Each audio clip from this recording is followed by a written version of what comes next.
Have you ever looked at a plastic bottle, a cracked bucket, or an old mug and wondered if it'd grow food? In today's episode on Crafted Nest, we'll show you how 23 ordinary trash items were turned into stunning, sustainable garden beds, all growing fresh Pakcoy, even in the rainiest, tiniest of backyards. Each idea is designed with love, tested in real homes, and beautifully practical. Whether you live in a village with flood-prone soil or an apartment with no space at all, there's something here for you. This video includes clear timestamps so you can jump to the idea that inspires you most. And if you have questions or want to share your own garden story, please drop them in the comments. We'd love to hear from you.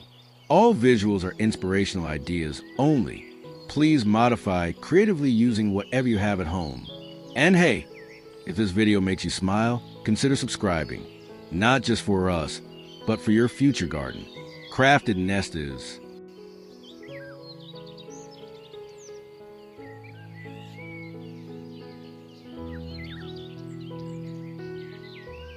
In a yard where puddles last longer than morning fog, a gardener once stood with muddy shoes and a sinking heart.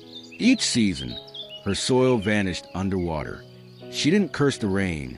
She listened, and the answer came not from above, but from beneath. She looked to the bamboo stacked behind the shed, remembered the unused foam panels once wrapped around an old fridge. With rope, patience, and the quiet intention of someone who's watched dreams wash away before, she began to build, pole by pole, float by float. The raft took shape like a cradle, low, light, and balanced. She filled it not with heavy earth, but with a mix of soil and rice husk, light enough to breathe. And into it, she pressed Pakcoy seeds, tiny and green with promise. The raft floated just above the flood, anchored with string. It swayed, but never sank. When the rains returned, her garden didn't drown. It danced. Now, from her porch, she watches the leaves sway with the tide. The water no longer threatens. It carries life gently. This garden isn't just clever. It's courageous. It says to every viewer, even in flood, you can grow. All it takes is some bamboo, a bit of buoyancy, and the will to float above your setbacks. Tucked in a narrow corner of a backyard too small for traditional beds, an idea climbed vertically. It didn't start with a plan, just with a few forgotten crates, worn soft by time and rain, rescued from a market stall once used to hold fruit. The gardener stacked them like stair steps, each layer a story of reuse. Crates once tossed became frames for life. Inside, she placed old containers, ceramic mugs with chipped rims, tin cans with faded labels, soda bottles cut with care. Every vessel was filled with soil lightened by ash and husk, cradling the early leaves of Pakcoy. There is something hopeful about growing upward. Rain trickles from top to bottom, nourishing every level. The shelf leans gently against the wall, anchored not just with brackets, but belief. It stands without perfection, crooked here, weathered there, but it holds what matters: growth. In the early hours, the light touches the upper leaves first, painting them gold before moving down.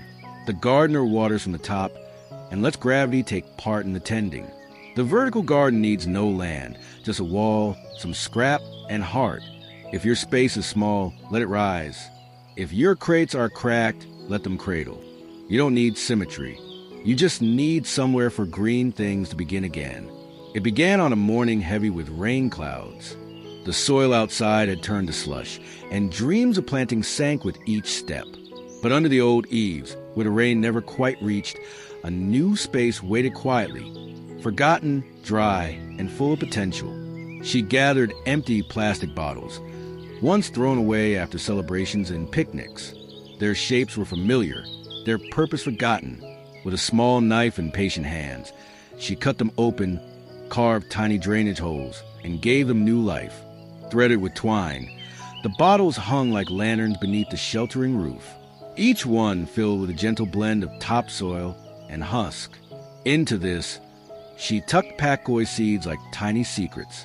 They didn't ask for much, just a place above the flood, a bit of light, and daily care from a repurposed spray bottle. Over days, green tips appeared. Rain fell outside, but under the eaves, the garden breathed gently. No mud, no rot, just hanging cradles swaying slightly in the wind.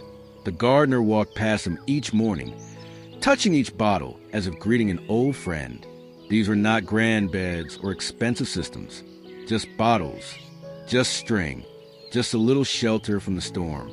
But in their simplicity bloomed resilience, a reminder that even in seasons of too much water, too much loss, we can still grow by lifting our roots to safer skies.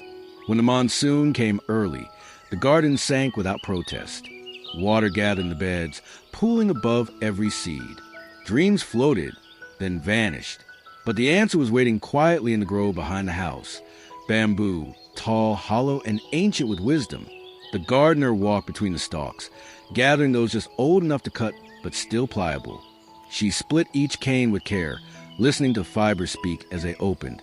With jute rope and memory of stories told by elders, she shaped a frame for walls of woven bamboo, each joined by patience and knot. Beneath the frame, she laid stones, found near the riverbank, to lift the bed from the mud.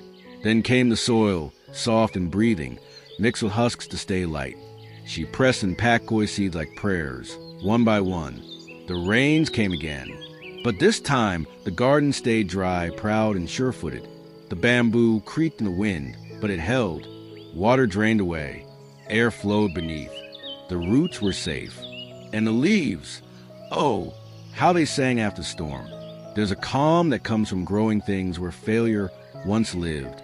A sense of quiet triumph in weaving something with your hands that can stand against the rain. You don't need lumberyards or polished plans, just what grows near you and the will to try again. Once part of a roof that braved many storms, the old clay tiles lay in forgotten stack behind the house. Chipped, dusted with time, but still strong. The gardener noticed them one afternoon while surveying a flood-soaked garden. The beds had lost their shape. Water spilled wherever it wished. Paths vanished into mud. Then an idea, simple, old-fashioned, and beautiful. She took the tiles one by one, pushing their curved backs into the soil like sentinels. They lined the garden like a quiet fence, guiding rain to where it should go. With their sturdy arch, the tiles held soil in place and gave the garden structure even under downpour. Inside these borders, she planted Pakcoy, each bed neat, each leaf sheltered. The tiles absorbed warmth during the day and released it gently through cool nights. Soon, moss traced their edges, softening the hard clay with green lace. The garden began to look like something from a long-tended memory.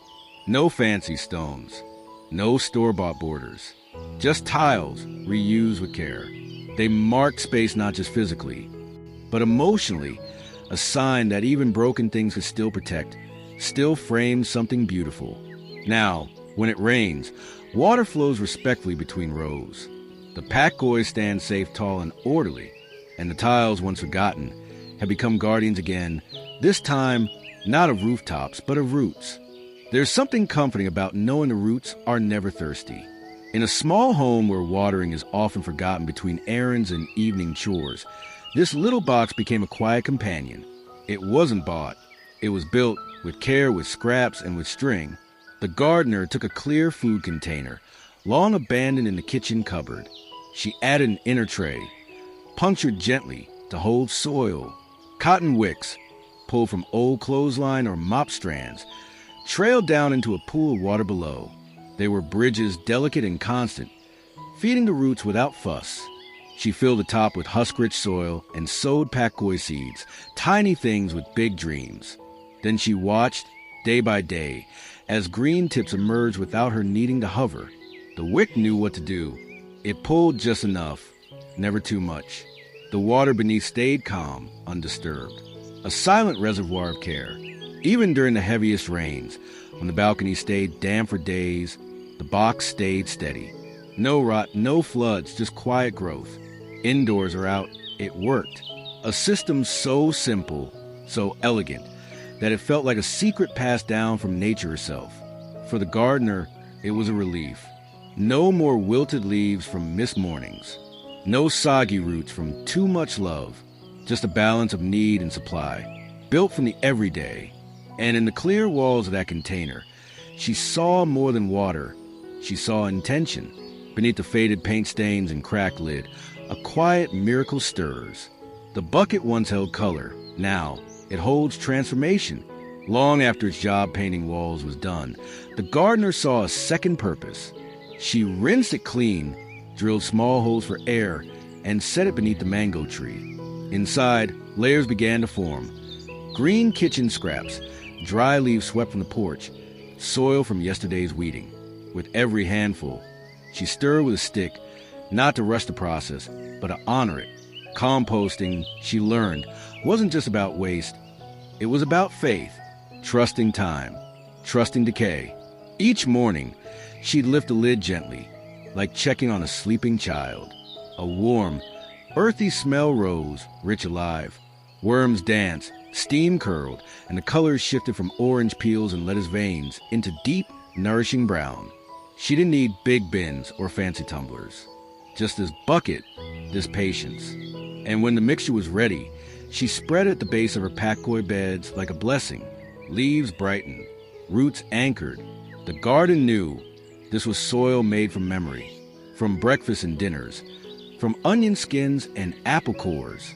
It's easy to overlook the power of a paint bucket, but when placed with care, it becomes something more, a cradle for change, a soft return to the earth. In your own garden, you might find such a vessel too, not in what's new, but in what's ready to begin again.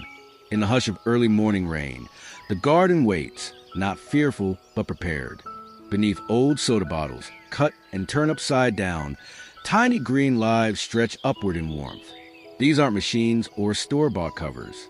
They are cloches, crafted by hand from what others threw away. It began with a chill in the air and too many seedlings lost to wind and water. The gardener, watching droplets blur the window glass, looked at her recycling bin instead of her garden center. Clear bottles, light, curved, and perfect for holding just enough air to cradle young leaves. She rinsed them, cut their bottoms, pierced tiny holes near the top for breath, and with a quiet press into the soil, she gave her Pakcoy seedlings their own glassless greenhouses. Inside, the warmth from the earth rose gently, trapped beneath the dome. Outside, the rain slid away. Each dome softened the world. Harsh winds bent around them. Curious insects paused. And every evening, she would see the tiny droplets formed inside, a quiet conversation between plant and bottle. It wasn't sealed. It wasn't suffocating. It was shelter. Some domes were tall, some stubby, some were clear, others faintly tinted, but all served the same purpose, to protect without overpowering. And when the rain slowed and the leaves grew strong, she lifted each dome like a curtain rising. There's elegance in such simplicity. No power cords, no plastic wrap, just a bottle repurposed, and a desire to keep something small safe through storm and night. In the rhythm of a gardener's life, moments of rest are rare but sacred. Between watering and weeding, between sowing and watching, there must be stillness. And in one quiet corner of the garden, a bench was given purpose beyond rest. It was asked to hold life. The bench was old. It was soft from rain. Its slats slightly bowed from years of weight and weather. But instead of retiring it, the gardener took a saw to its center and carved a cradle for soil. A planter, nestled right where one's gaze would fall when seated. She filled it with light earth and husk, pressed in Pakcoy seedlings, and watched the transformation unfold. Now, when she sits to sip tea or wipe sweat from her brow, she sees green growing at her knees, tender leaves swaying with the breeze, a soft reminder that even in pause, life can bloom. Water drips gently down as she tips her watering can.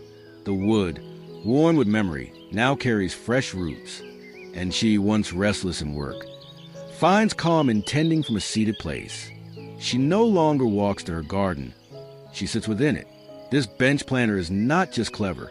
It's kind. It holds the gardener as she holds her plants. In small spaces, or for those who can no longer kneel, it becomes a bridge between body and garden, between care and comfort, between silence and growth. In a home where sunlight kisses the wall, but never touches the ground, the gardener looked up instead of out. The soil was scarce, the space tight, but the wall had potential. And so, with leftover bottles and a few nails, she invited the garden to rise. She gathered clear bottles, soft drink, mineral water, whatever could cradle roots. Each was cut open, filled with light soil and fixed to a wooden plank. Holes were made near the bottom, not too wide, just enough to let water linger, then fall. Then came the idea, where the top fed the bottom. She tested the rhythm.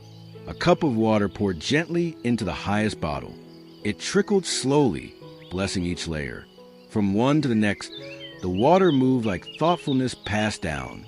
Pakcoy sprouted in each vessel, dancing with gravity, softened by shade. The wall became a living sculpture. No pump, no electricity, only plastic, soil, and the quiet science of patience. Each leaf shimmered with dew caught from the morning mist. Each root anchored not in land, but in possibility. Now, she waters just the top, and time handles the rest. The wall speaks in green, in dripping rhythm, in the steady song of resilience. Where there was once blank cement, there is now food, not in rows, but in tiers, not in beds, but in bottles. It's a garden that proves you don't need land to grow something meaningful. You just need a wall, a plan, and the will to let water fall. The bites came overnight.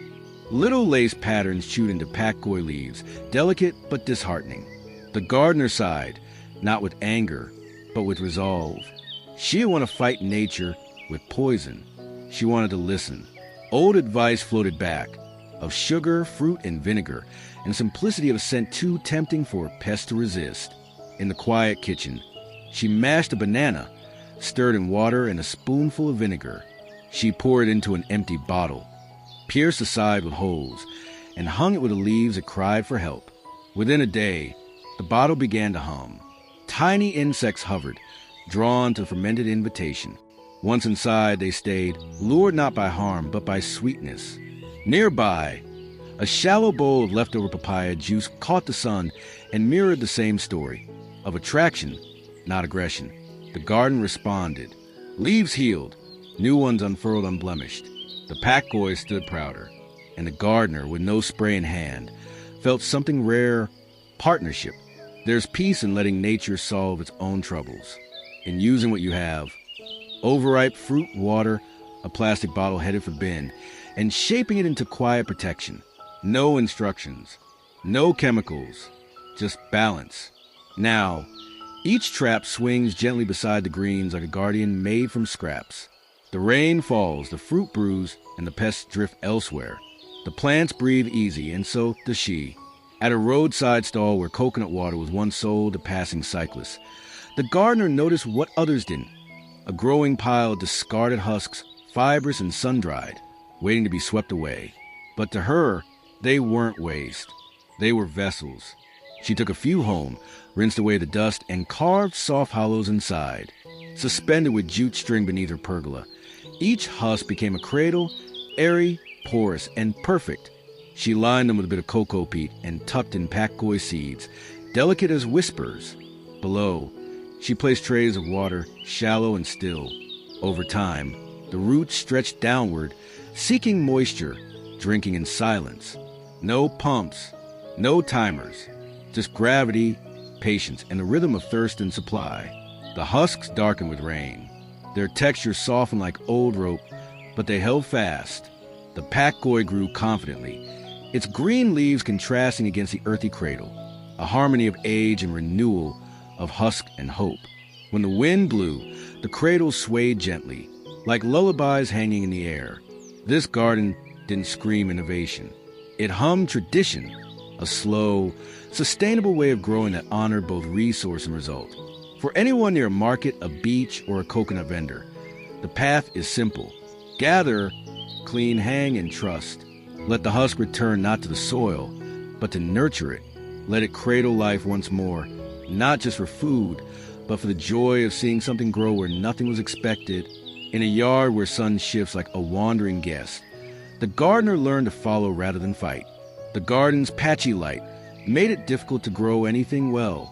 Shade fell too long, too early. But instead of cutting trees or cursing clouds, she gave her plants legs, or rather wheels. From forgotten scraps, wood from an old shelf, wheels from a broken stroller. She built a bed that could move, a planter on the go, It wasn't fancy. It didn't roll smoothly on gravel, but it worked. With two small handles and a tug of care, she rolled it each morning toward the light. Inside, Pakcoy nestled into well-draining soil. The box was just deep enough for roots and just wide enough to catch a full sweep of daylight. When rain threatened, she wheeled it under the awning. When the afternoon softened, she let it bask again. The garden learned to travel, not far, just enough. Each move felt like a gesture of devotion. The leaves grew upright, grateful, and in the act of pushing that planter, the gardener found rhythm, a little dance of sunlight and shadow, of movement and pause. This rolling bed became more than a convenience. It was an idea. That growth doesn't always wait for perfect conditions. Sometimes it rolls with them. For those with limited space or shifting light, let your garden follow the sun. It's not about chasing. It's about moving gently toward what you need. It wasn't built for beauty, not at first. The tunnel came from need, from too many mornings spent watching young leaves flatten under heavy rain. The soil splashed, the stems bent, but the gardener, ever observant, knew that shelter didn't need to be grand. It just needed to be kind. She gathered what she had, leftover plastic from a rice sack, thin pipes once part of an old clothesline, a few bricks for weight. With quiet determination, she bent the pipes into arches and stretched the plastic gently across, securing it like a whisper. And underneath that curved cover, life flourished. The Pakcoy, once fragile, now stood tall, their leaves still kissed by light but no longer bruised by storm. The tunnel didn't seal them in. It filtered the world. It let warmth enter. It let air move. It let rain rest above without harm. Each morning, she'd walk along the side, lifting a flap here, misting there. The plastic shimmered with droplets, little jewels of the previous night's rain. Beneath, the soil stayed soft but not soaked. The tunnel had done its job, not by locking nature out, but by shaping its touch. This structure doesn't require perfection. You don't need to measure to the millimeter. You only need to care enough to arch your hands above the things you grow. And when the rains come again, and they will, your plants will be ready, not by hiding, but by being gently held.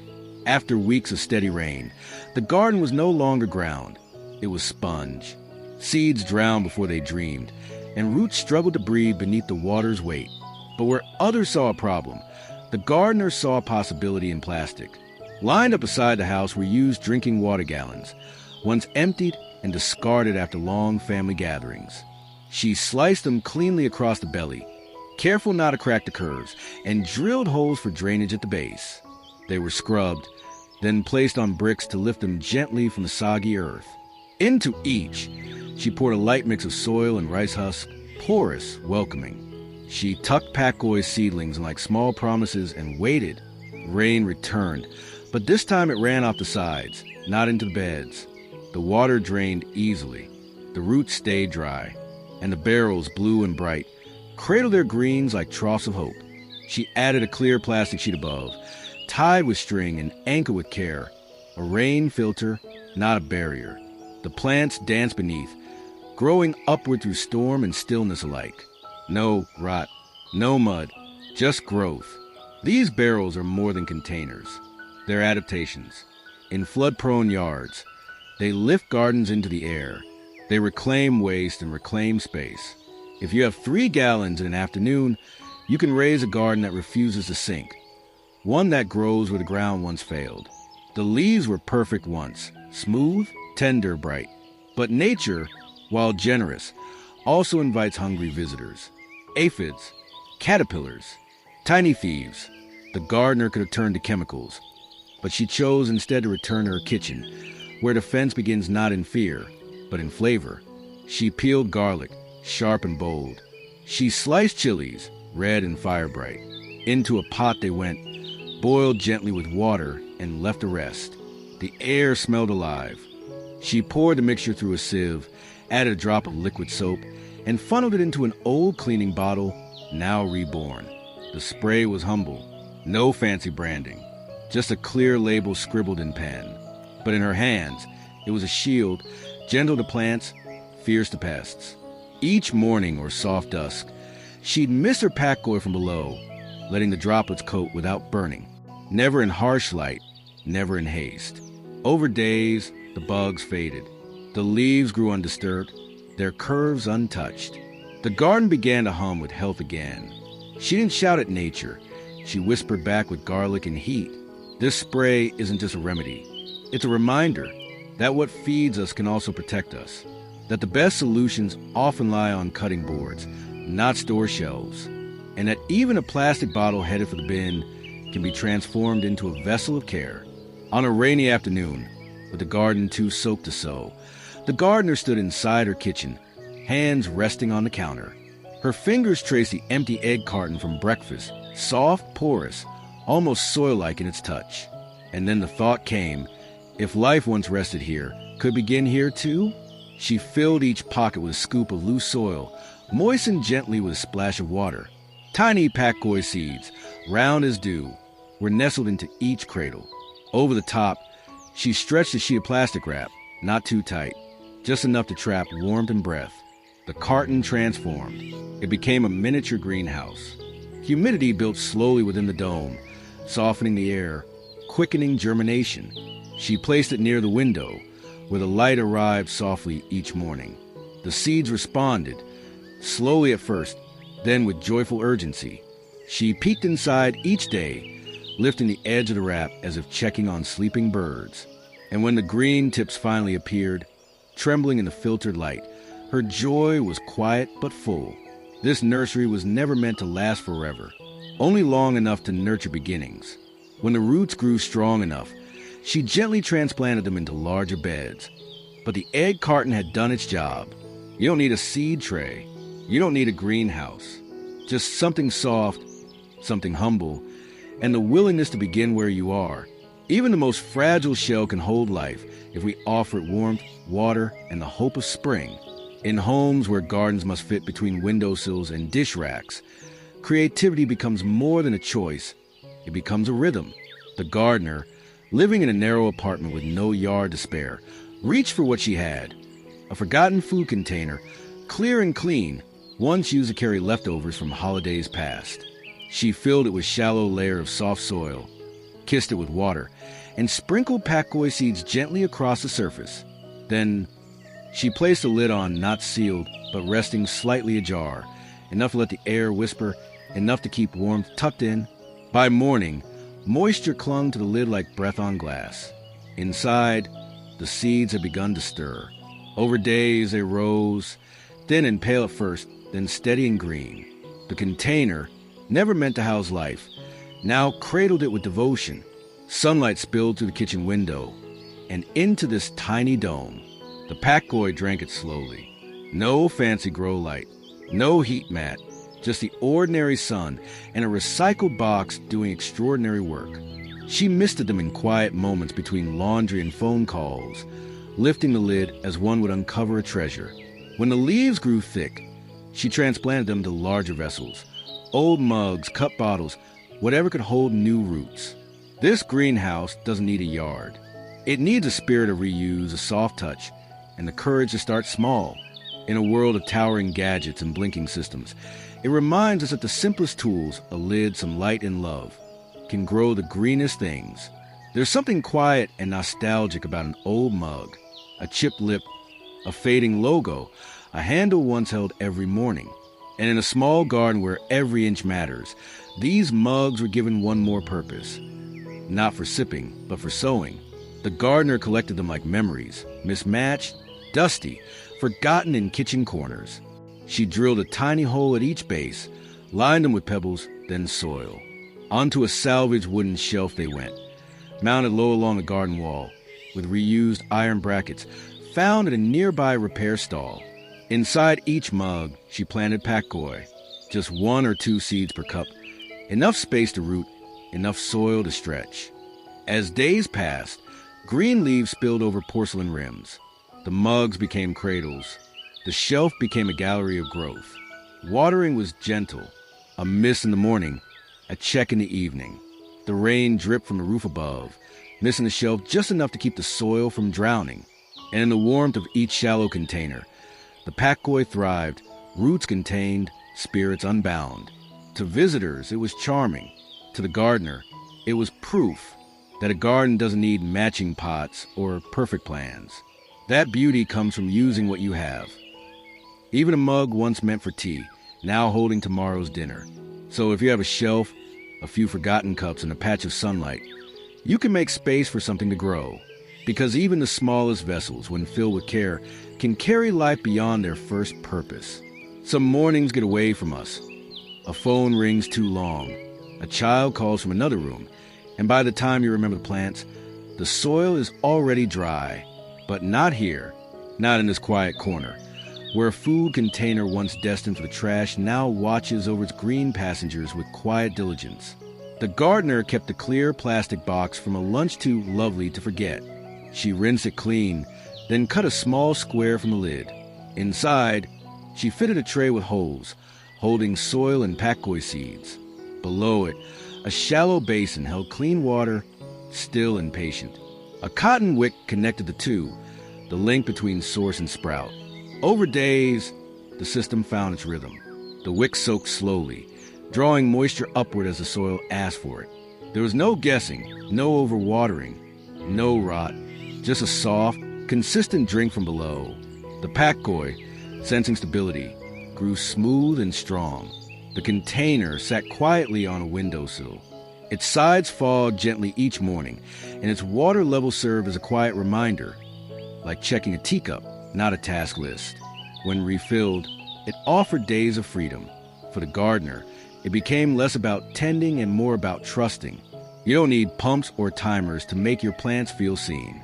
Just a used box, a bit of cotton, and the understanding that even when life is busy, something can still thrive, gently, steadily, without worry. Let your leftovers become lifelines. Let water rise, slowly with purpose. She almost tossed it, the cracked laundry basket with broken edges and a missing handle. It had served its time, stretched by wet clothes and midday sun. But as she turned to walk it toward the trash, she paused. There was still space inside it, and maybe still a purpose. She trimmed its jagged top, softened the edges with cloth tape, and wove 3 cords through the sides to make a hang. The basket, now light and open, breathed again. Its wounds had become ventilation. Its frame, once overlooked, became a garden in the air. She filled it not with heavy soil, but with a blend of cocoa peat and dry leaf mold, soft, airy, and welcoming. Into this cradle, she planted Pakcoy. The leaves rose through the gaps, catching sun from all sides. Water drained freely, and air moved through the net like a whisper. The basket hung under her porch beam, swinging slightly with the breeze. Rain touched it gently, but never soaked it through. Each morning, she'd lift it, feel its weight, mist it like a hanging bell of life. And in return, the green rose, unbothered, radiant, held by what once was broken. It's easy to see damage as the end, but here it became beginning. A plastic basket, long past its prime, now carries life above the soil, teaching us that beauty can hang from our second chances. If you have something cracked, give it a rope, give it air, let it grow again. She had no pots left, no shells to spare. The garden had spread across her floor, her windows, even her steps. But the wall, bare and quiet, still waited. And in the drawer beneath her sink, she found the answer, a stack of transparent food bags, stained with memory and still soft to the touch. She filled each bag with shallow layered damp soil, added a pinch of husk for breath, then tucked in Pakcoy seeds like letters waiting to be read. A few pinpricks near the base allowed air and water to pass. She sealed the tops and clipped them gently to a twine line stretched along her kitchen wall. The bags puffed slightly with warmth. Condensation gathered on their clear faces, turning them into miniature clouded windows. And inside, slowly, gently, green tips began to reach. She could see the roots press against the plastic, fine and white. She could trace their journey without ever digging. Every day she misted lightly, unsealed one edge to let air pass, then closed it again like tucking a blanket in. The wall, once plain, became a vertical nursery, simple, silent, alive. There's no rule that says gardens must sit in soil. They can cling to walls. They can grow in things meant to be thrown away. If you have clear bags and a patch of sun, you can build something gentle, breathable, and full of green breath. Let the light pass through. Let the roots be seen. Sometimes, the clearest containers hold the strongest stories. The roof overflowed. Every storm sent sheets of water down the garden's edge, pooling in paths, soaking roots and washing away good soil. But the gardener didn't curse the rain. She studied its path, followed its rhythm, and with a length of PVC pipe once meant for waste, she redirected the story. She mounted the pipe along her fence, tilting it just enough for gravity to speak. Along the top, she cut round windows wide enough to cradle a handful of soil and a Pakcoy seed. Along the lower edge, small slots were carved like quiet mouths, open enough to drain, narrow enough to shelter. Rain fell again. This time, it trickled in, not down. The pipe caught it, softened it, let it soak the roots. Excess slipped out through the slots like a gentle whisper, guided away before harm could settle. The Pakcoy drank from above and breathed below. The structure didn't demand space. It made use of forgotten, a wall, a pipe, a slope. It was practical, clean, elegant in its efficiency. No pumps, no timers, just flow and function. She checked it each morning, tilting her head the way the pipe tilted toward the sun. The leaves gleamed with dew. The soil remained light, and not once did a root rot from too much. In the curve of that gray pipe, a river became a garden. You don't need to stop the rain. You just need to guide it. Let the water work with you, not against you. And from a pipe once destined for the dark, you might just grow something light, crisp, and green,